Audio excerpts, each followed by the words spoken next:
Seconds to introduce yourself, and then we'll have Craig Friedberg. Good afternoon. I'm Judge Stefany Miley. I am the sitting judge in Department 23 of the 8th Judicial District Court. I first moved to Nevada in 1995. My husband and I moved here immediately after law school. I think there's someone.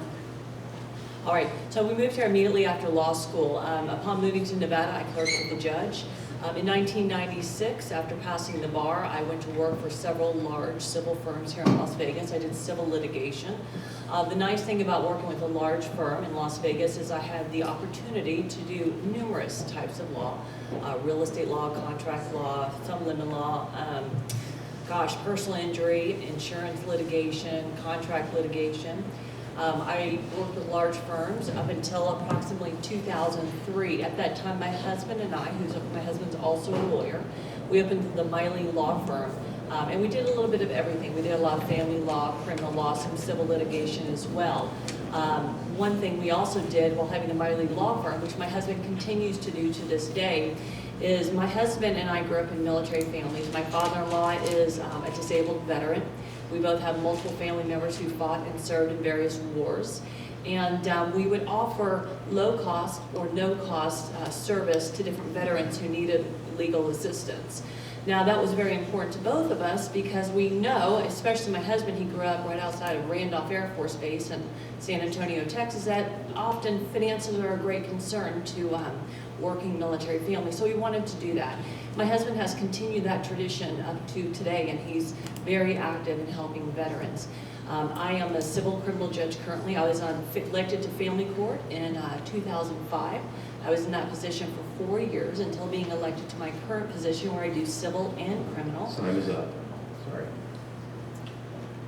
Good afternoon. I want to thank Veterans in Politics for inviting me to participate in this forum. And I have a respect and want to thank the veterans on the panel and the audience and who are watching us on the internet for their sacrifice and service to our country. My name is Craig Friedberg. I'm running for District Court Judge in Department 23. I graduated from Vassar College as an undergraduate and obtained my law degree at the University of San Diego School of Law in 1986. I have been a civil litigator and trial lawyer for the last 28 years, the last 24 of which have been here in Las Vegas. I've handled many different types of cases, including intellectual property, consumer fraud, deceptive trade practices, labor relations, personal injury, professional malpractice, data breaches, class actions, and I'm sure I've forgotten a couple of ones that I also are included in there.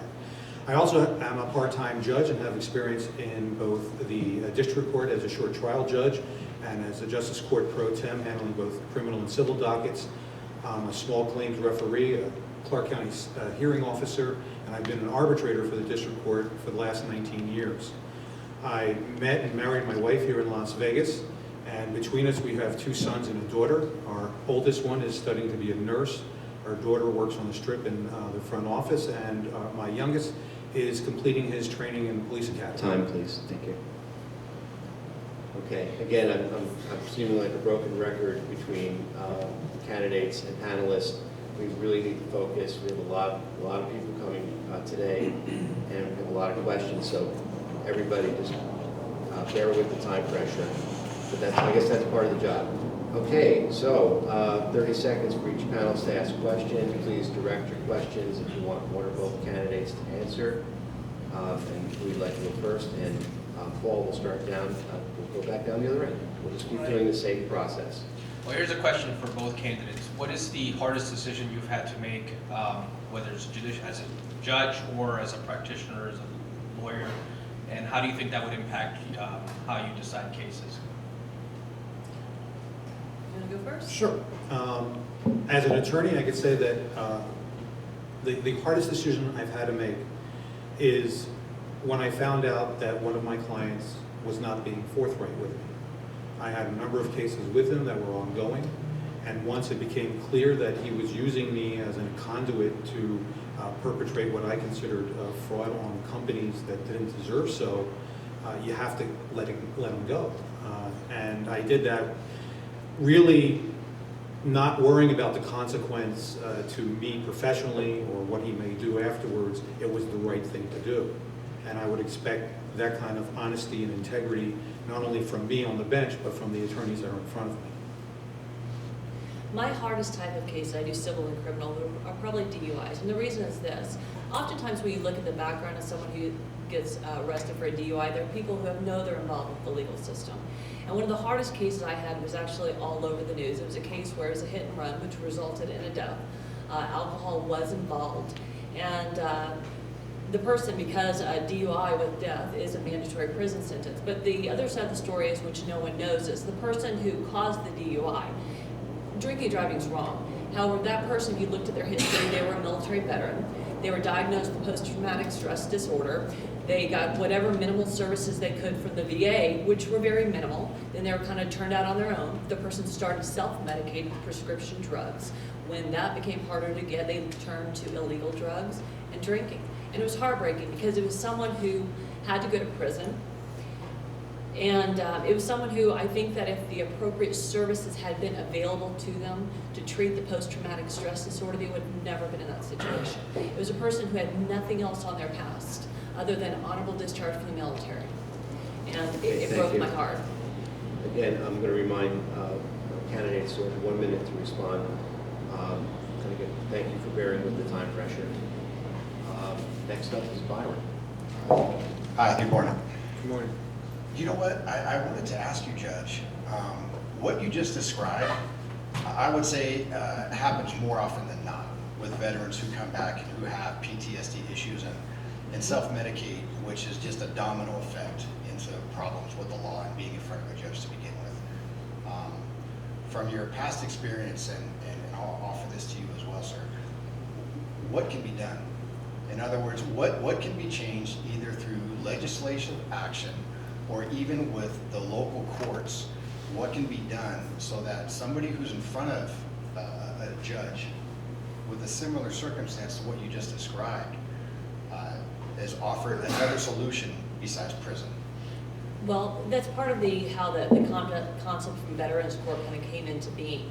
There is a certain recognition by many people. When you look at veterans, you often see certain crimes committed like battery, and a lot of it's because we teach people to be these really great fighters, but we don't teach them how to turn it off when they come home.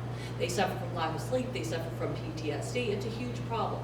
And I think that Veterans Court recognizes that a lot of these people, they're good people. The only reason they're in that position is kind of because of the service they provided to this country. And I think that we recognize that we do have an obligation to try to help these people, to show, look, hey, I need some help, I'm not a bad person, and to give them a second chance and not to tag them with a felony or something else, which will scar what was probably a very honorable service to our community and our country. My wife's favorite uncle came back from the Vietnam War, a changed man. Someone that did self-medicate, that could have easily fallen into the type of situations that you talk about. And other than him putting himself out in the wilderness, if you will, away from people, probably would have. And it breaks my heart to see that. I think that one of the things that need to be changed is outside the court system. It's within the community. It's being able to recognize when our servicemen come home, to get them the help sooner rather than later. Get them in, have them meet up with mentors, have them meet up with people that can facilitate putting them with the right people that will help them reassimilate into our society. 2 terms in Vietnam or in Iraq or elsewhere can do horrible things to someone and to their psyche. And we need that community involvement, more veteran programs to be able to develop that. Thank you. Thank you.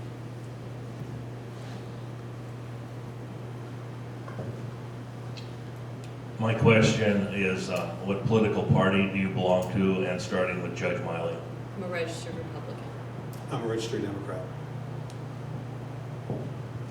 Okay, Jason. This question is for both of you. Obviously, you serve your community by what you do. Judge, you sit on a bench and you help your community there. Mr. Friedberg, you help the community by representing them in front of judges like Judge Miley. So outside of your professional courtroom outside your professional job. What do you do within the community to help the community itself? I've been involved in multiple activities. I worked with the Ronald McDonald House several years ago, the UMC Children's Miracle Network, the G United Women's Center. Since having children, a lot of our focus is activities within the school to try to raise money for the schools, improve the quality of education. Also, there's a program called Keys to the Courthouse, which brings kids into the courthouse to see it firsthand. I always take time from my schedule to show them, to explain it to them, and my husband and I are also big financial supporters of that program. As an attorney, I do things within the program, within my practice also. I make myself available on the phone for veterans, for consumers, for those that have nowhere else to go, and discuss with them their issues and what they can do outside of litigation.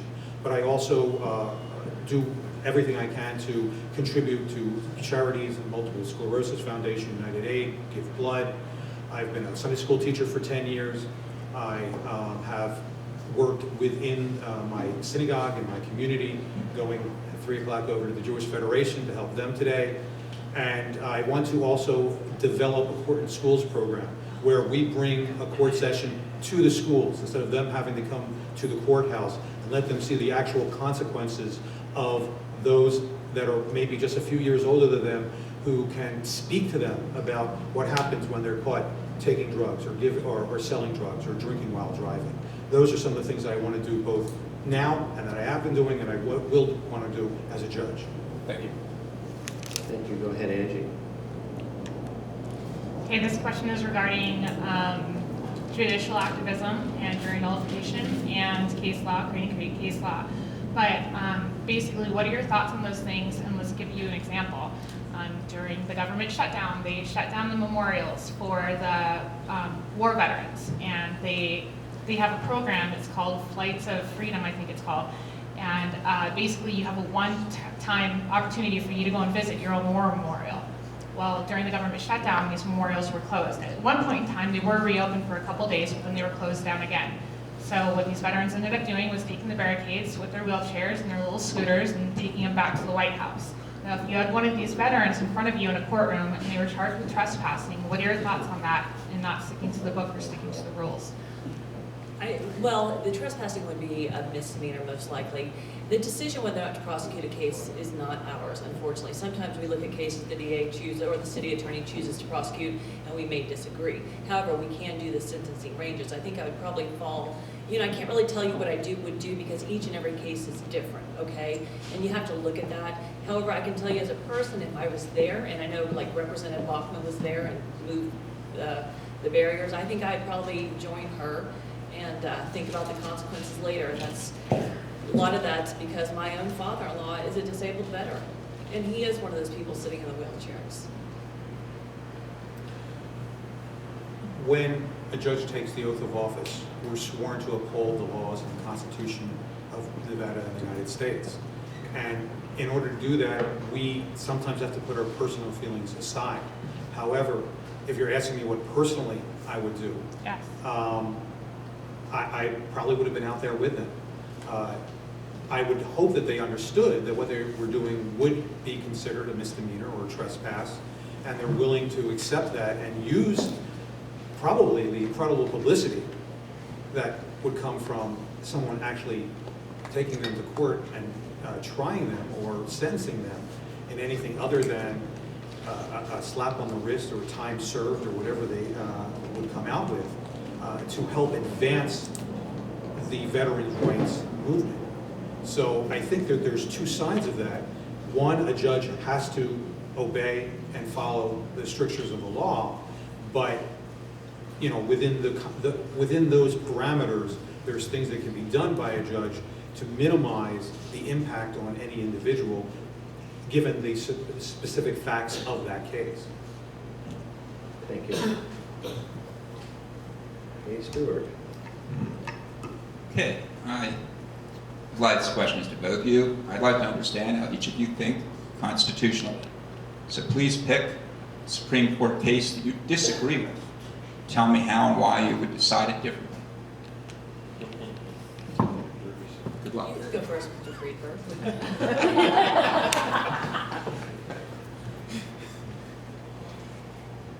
Well, it's one of the ones that I think is very interesting is one you mentioned before, the NLRB case. There hasn't been a decision yet. I think that you have a conflict there between the historical use of recess appointments and the manipulation by Congress to say that the Senate is in session when, for all intents and purposes, it wasn't, because there could not be any laws passed. There wasn't enough people there to institute such a thing.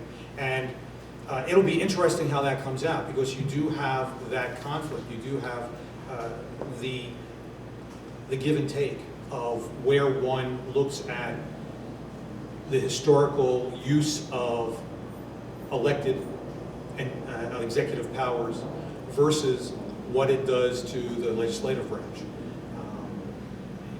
Whether that comes out on the executive side or not, and how that affects the NLRB decisions, and whether those decisions were done then by an illegal panel, it is up in the air, especially when the NLRB didn't even have a quorum without those executive appointments. Okay, I have to cut it off. Apologize. One of my issues is personal freedom, and I believe that all of you understand that. Probably one thing that concerns me is the ruling on the healthcare law.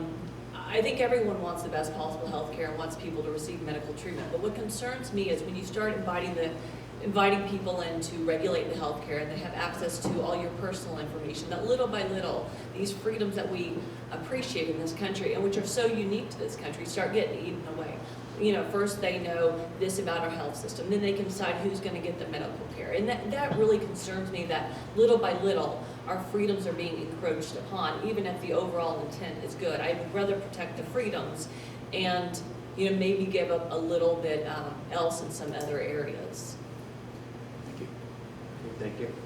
This question is for both. In those cases that involve substance abuse, what role do you think the community can play to help those individuals? Did you say the community? Yes, community. Okay, substance abuse is a huge issue. I would say in an overwhelming number of the people in the criminal system, substance abuse is what starts it. They start out using, then they start out committing crimes in order to support their habits.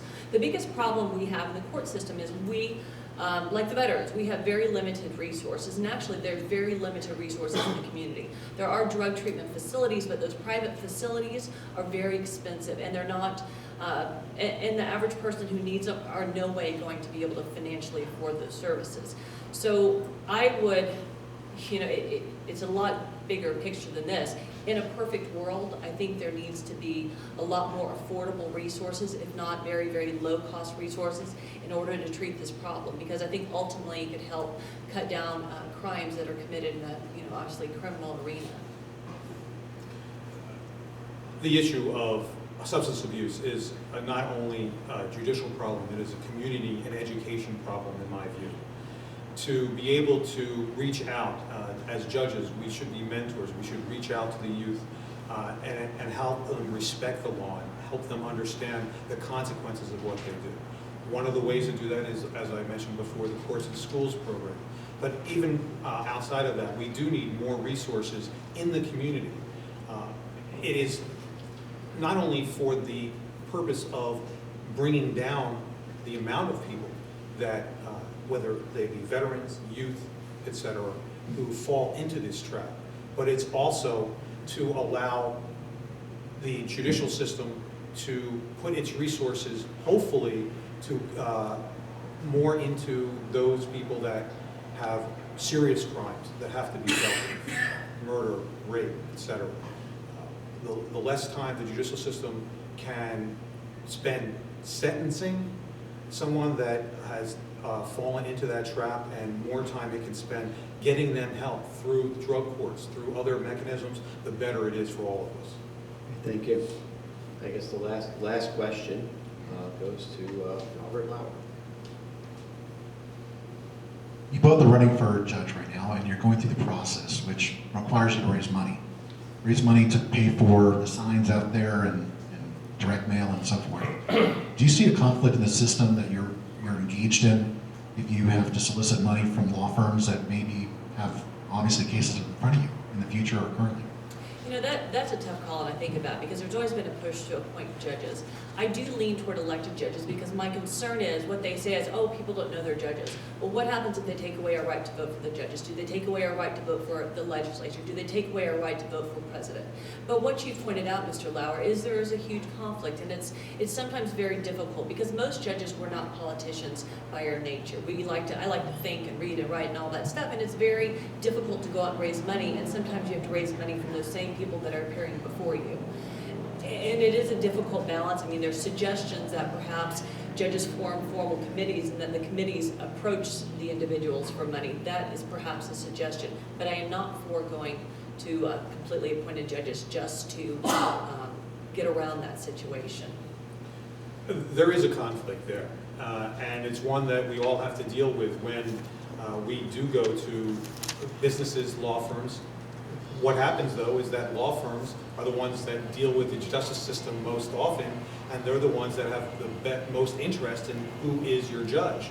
And therefore, they're the ones that will provide the money that it takes to be able to run against another individual. I know that the appointed system has been presented to the voters of Nevada numerous times, and each time they voted it down. I do wish there was a way that there would be some public assistance or a public pool of money that candidates could use. I also know that the Supreme Court has repeatedly said that just because an attorney or a law firm has provided you with funds does not give the judge the right to recuse himself, that we have an obligation to hear the cases in front of us. So yes, I agree with you. There is a conflict there, and I'm not sure how one deals with that. Okay, great. I actually misspoke. We have one more panelist who wishes to ask a question, and go ahead, Karen. Thank you. Thank you, Ms. Miley, Mr. Friedberg, for being here with us today. I know it's a lot of time out of your personal life, and I appreciate both of you coming and allowing us to scrutinize you in public in such a way. Ms. Miley brought up 2 points that I'd like you both to address if you could. She brought up the fact that our rights are being eroded away every day, and the ways that judges are restricted in addressing those in your profession. But as you are at the apex of the judicial system and you know the laws and you know the means by which people work within those, what can either of you do as a judge and as somebody who knows the laws in the state of Nevada outside of the courtroom can you do to improve? I mean, if anybody knows the issues and how you might best address them to improve our community, what would either of you do or what could you do? I was thinking about this with my children the other day, and I'll tell you why. Is one of the things they've cut back on with the school funding is history. And what bothers me is I see we're on TV, in my opinion, little by little our freedoms are getting eroded. The government is having more and more role in our life. But they cut out history, and I think it's very difficult for children to understand how unique our government is and what we are as a community, what makes us so neat as a democracy, without understanding history. You have to start with the beginning and understand the reasons we became the United States of America. And you need to see the countries around the world and see that people are losing their lives in order to become like us. So that would be my answer. I think education, not cutting on history and other things, and then just keeping the community, making sure people, I would say really the education. Thank you. Thank you. In terms of what we could do outside the community, certainly being a judge doesn't take away our First Amendment rights of free speech and association. We can associate with groups that we feel are out there to benefit those specific issues that we believe in. Also, I think it's very, very important that our youth understand and appreciate our judicial system and how different this is from any other one on the face of the earth, and how it developed to be as special as it is. Without that, without understanding what it's like to be a criminal in China, or be a criminal even in European countries, and how they treat the rights of individuals differently than we do, it doesn't give the respect or the connotation and the connection that I think our youth would have if they were able to get that understanding. So there are things that can be done to help provide that education to our youth. Okay, very good. Thank you very much. And that concludes the questioning on Department 23. All right, thank you. Do I get to keep my name tag? Yes. Thank you very much.